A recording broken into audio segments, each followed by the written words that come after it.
just a photo. Two friends standing shoulder to shoulder, squinting against the late afternoon sun, laughing at something that no one remembers now. The sky behind them was pale and washed out, the kind of empty blue that makes everything look harmless. Their smiles were wide, careless, immortal. For years, the image lived inside a forgotten folder on an old laptop. Untouched, unseen, irrelevant. Until the night it was opened again. The screen flickered as the file loaded, slow and hesitant, like it didn't want to be seen. Dust floated through the dim room, illuminated by the cold glow of the monitor. At first glance, nothing had changed.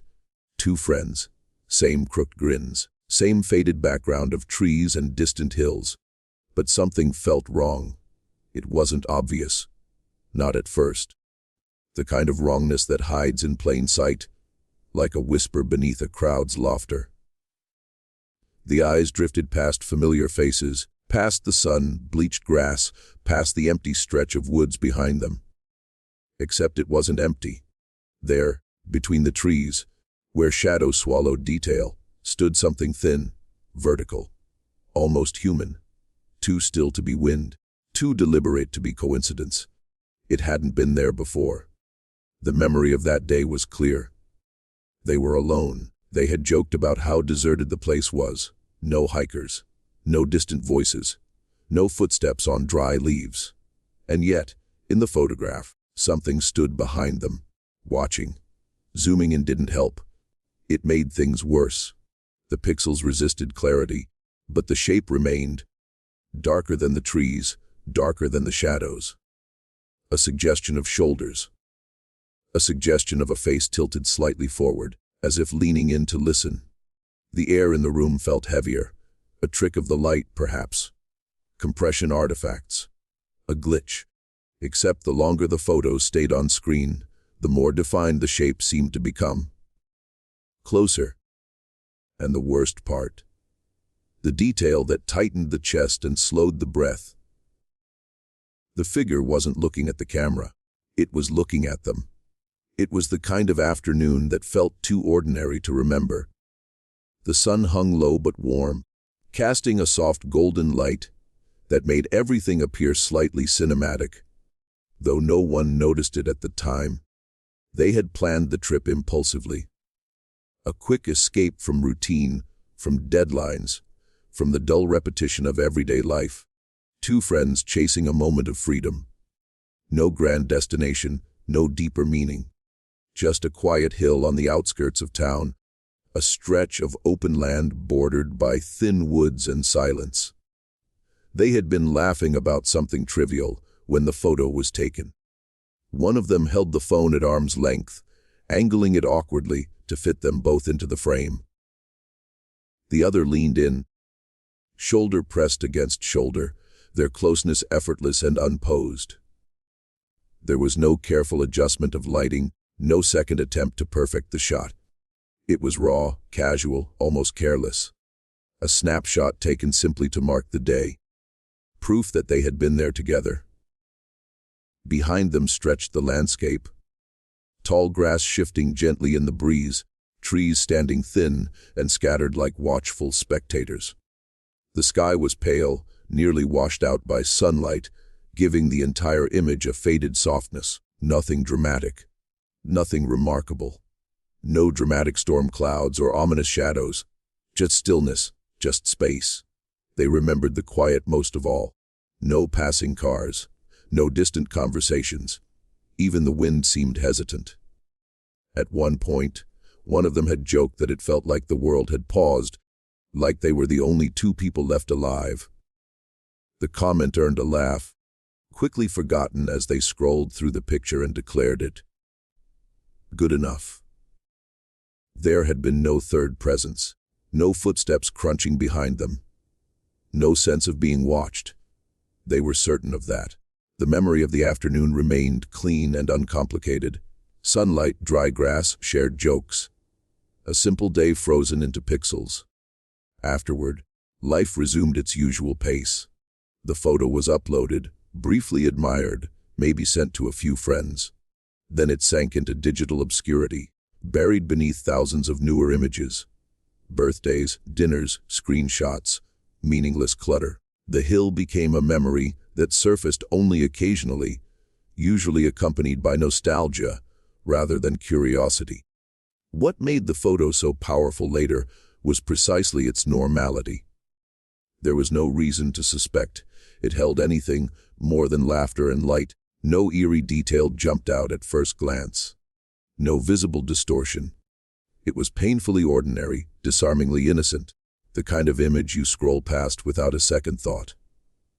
And that was what made it dangerous. Years passed before the photo resurfaced. It wasn't searched for, not deliberately. It appeared the way old memories often do, by accident, while looking for something else.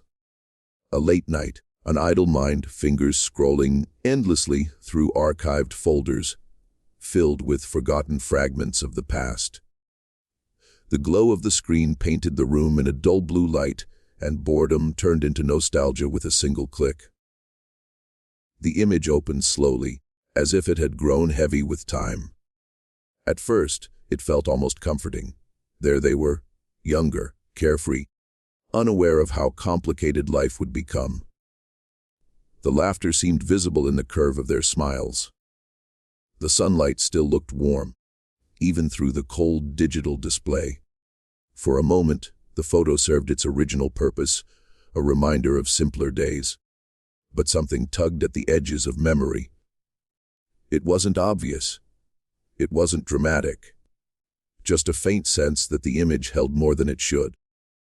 The eyes lingered longer than usual, drifting from the familiar faces to the background. The trees looked thinner than remembered. The shadows seemed deeper, or perhaps that was imagination, reshaping the past into something darker. Then it appeared, not suddenly, not like a jump scare. It was more like recognition. The slow realization that something had always been there, waiting to be noticed. Between two narrow tree trunks in the distance, just behind their shoulders, stood a shape that disrupted the symmetry of the scene. Vertical, darker than the surrounding bark. Too defined to be random shadow, yet too blurred to be immediately understood. The heart skipped in a way that felt irrational. It had to be nothing. A trick of compression.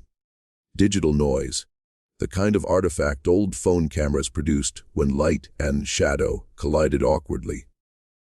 That explanation came quickly, automatically, a shield against discomfort. But the mind resisted. The memory of that day was clear. They had scanned the area before taking the photo. There had been no one else around. No hikers wandering the trails. No strangers in the distance. They had even joked about how isolated the place felt. The emptiness had been part of the appeal. And yet, the more the image was studied, the harder it became to dismiss the detail. It wasn't shaped like a branch. It wasn't aligned like a tree. It stood slightly off-center, as if occupying space rather than blending into it. The longer it was observed, the more it felt intentional. A cold realization crept in. Not fear exactly, but unease. The kind that settles quietly in the stomach. How had this gone unnoticed before? The photo had been seen dozens of times in the past. Shared, zoomed into, laughed over. And never once had that shape drawn attention, until now. At first, the mind refused to give it form. It was easier to call it shadow. Easier to blame the camera, the aging screen, the tricks memory plays when it tries too hard to see meaning. But the longer the image stayed open, the more stubborn the shape became. It did not dissolve under scrutiny. It did not soften into randomness. Instead, it began to organize itself. There was a vertical alignment that did not match the trees. The bark around it carried texture. Faint lines, natural imperfections. But the shape between them was unnaturally smooth. Solid. It interrupted the background rather than belonging to it. And as the zoom increased, the distortion did something strange. Instead of breaking apart, the figure seemed to gather itself. A head-like curve at the top. narrow shoulders, a suggestion of arms hanging too close to a body that appeared elongated, almost thin beyond proportion. The breath in the room felt different. Memory argued back immediately. That day had been empty. The clearing had stretched in every direction without movement. No distant cough. No footsteps crushing dry grass. No sensation of someone standing too close. They would have noticed. Of course they would have noticed. But the image disagreed. The longer it was examined, the more it refused to be reduced to coincidence. It wasn't leaning like a tree trunk. It wasn't branching like foliage. It stood upright, centered within the gap between two trees as if positioned there deliberately. Watching. Waiting. The eyes shifted between the two smiling faces in the foreground and the silent presence behind them. The contrast felt unbearable. Their expressions were open, unaware, almost glowing with careless joy. And behind them, something that did not smile. Something that did not blur into harmless scenery. The most unsettling detail was the distance. It wasn't far enough away to dismiss, not buried deep in the woods where shapes naturally distort. It stood within the immediate background, close enough that a step or two would have brought it into clear focus. Close enough that it should have been heard, seen, felt, and yet there was no memory of turning around and finding anyone there. The figure's head appeared slightly angled, not toward the horizon, not toward the sky, but forward, as if studying the camera, or worse, studying them. The longer it was observed, the more the angle seemed intentional, curious, almost patient. Rational thought began to fracture. If someone had been standing there, silent and motionless, they would have cast some sound, some presence. Humans are rarely that still, rarely that quiet, especially unnoticed. Unless they were not meant to be noticed. And that was when the shape stopped being an anomaly in a photograph and became something else entirely. It should have remained a static image. Pixels don't move. Files don't evolve. A photograph once captured is supposed to be permanent, frozen in the exact arrangement of light and shadow from the moment the shutter closes. That was the comfort of it, the certainty. But certainty began to erode. The first time the image was reopened after noticing the figure, the unease felt familiar. The shape was still there, standing between the trees. Still thin, still dark, still watching. It looked no clearer than before, just as blurred and indistinct. Then came the second viewing. It was subtle, so subtle it almost passed unnoticed. The background seemed slightly sharper. Not the entire photo, only the space around the figure. The trees framing it appeared darker, their edges more defined, and the shape itself less distorted. The top of it no longer blended into pixelated noise. It held a more deliberate curve, the outline of a head emerging with unsettling confidence. Rational thought insisted this was imagination. The mind had seen a pattern once, and was now filling in details that were never there. That explanation would have been enough, if not for what happened next. The third time the photo was opened, the distance felt wrong. The figure did not appear as far back as before. The gap between it and the two friends seemed reduced, as though the woods had subtly rearranged themselves. The grass in front of the trees looked slightly compressed, as if perspective had shifted. The shape now stood closer to their shoulders than memory allowed. Zooming in made it worse. Where once there had only been darkness, there was now contrast. A faint suggestion of facial structure, hollow spaces where eyes might be, a deeper shadow beneath where a chin should rest. The proportions were still unnatural, elongated, but undeniably human in silhouette. The room grew colder, though no window was open. The file properties were checked. Date modified unchanged. No edits. No corruption warnings. No signs of tampering. It was the same file, the same size, The same timestamp from years ago, and yet it felt alive. Each viewing seemed to grant the figure more presence, as if attention itself was feeding it. The more it was studied, the more it clarified. The blur that once shielded it had thinned. The distortion that once made it dismissible had retreated. Most disturbing of all was the posture. It was no longer angled slightly forward. It stood straighter now, and closer. Sleep became impossible after the fourth viewing. The image refused to leave the mind, replaying in fragments whenever the eyes closed. The smiles in the foreground, the silent presence behind them, the narrowing distance between what was known and what should not exist. Desperation drove the search for logic. If the figure resembled someone real, someone documented, then it could be explained. A coincidence. A stranger passing through the background. A forgotten detail misremembered by time. The location of that day came back slowly.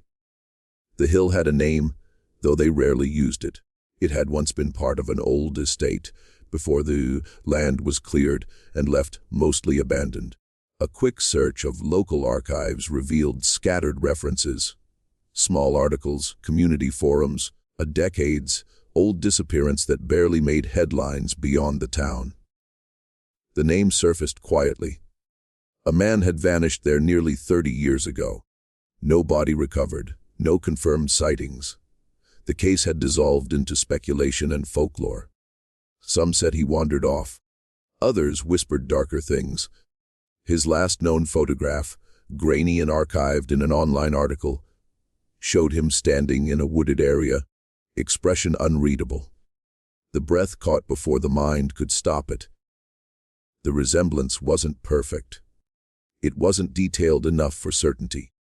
But the posture, the thinness, the way his shoulders sloped slightly forward, mirrored the shape in the photo with uncomfortable precision. The archival image showed him tilting his head in a peculiar way, chin lowered just enough to cast shadows over his eyes. The same angle. The timeline aligned too cleanly. He had disappeared in that exact stretch of land. The trees in the background of the old article looked hauntingly similar to the ones framing the figure. The spacing between trunks, the sparse undergrowth. It could have been coincidence, the kind of similarity found in any woodland. But the mind refused to settle. The final detail broke whatever remained of calm. Scrolling further through local forums revealed a comment thread from years ago. A rumor passed quietly among residents. Some claimed that photographs taken in that area occasionally captured someone in the background. Always faint, always unnoticed at first. The images were dismissed as tricks of light, misinterpretations of shadow. No one pursued it seriously. Until now. The photo was opened again, hands trembling with something colder than fear. The figure stood directly behind them. No longer distant between trees. Close enough that its outline overlapped the edge of a shoulder. And the angle of its head had changed. It was no longer looking at them. It was looking out.